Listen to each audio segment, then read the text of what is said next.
alxayri jub na ci diggante Fatou Ndiaye ak Bass Thioung comme c'est officiel Fatou Ndiaye dégg na madame Diagne Sénégal gi nag tàkkusaan gu ne am na fi dégg nañ fi alxayri gu ne mais alxayri Fatou Ndiaye gi naka la jub ku ne gàddu sa ring line samp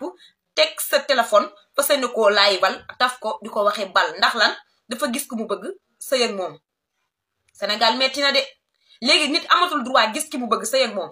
Fatou amul droit gis ki mu bëgg sëy ak moom Bass aussi amul droit gis ki mu bëgg sëy ak moom dëgg la Bass amoon na soxna ba bàyyanteeg moom na droit gisaat beneen soxna jël ko soxna Fatou la gis bëgg ko ay qualité am doy ko jikkoom doy ko mu jël ko soxna si faratas yàlla sunnas Muhammad loolu ban problème moo si nekk ba ku nekk di sikk Bass ak Fatou Bass Fatou la bëgg Fatou aussi Bass la bëgg Fatou li nelaw ci moom Bass a koy yee Bass Fatou ko yóbbu Jérusalem di ko indi Bagdad moom mooy yëngal xolam te moom la choisir jigéen ñi fi ne ci àdduna bi yëpp bëri na mu leen ñu jël Fatou mii la mu gis ci Fatou ba takk Fatou loolu la concerné wul kenn Sénégal nag mi ngi bëgg a métti tey ñëw jug ñu ñaanal Fatou mi ci sëyam bi yàlla barkeel ko yàlla may ko si njaboot gu barke yàlla suturaal ko ci sëyam bi ba mu am si lim si bëgg moo gën lii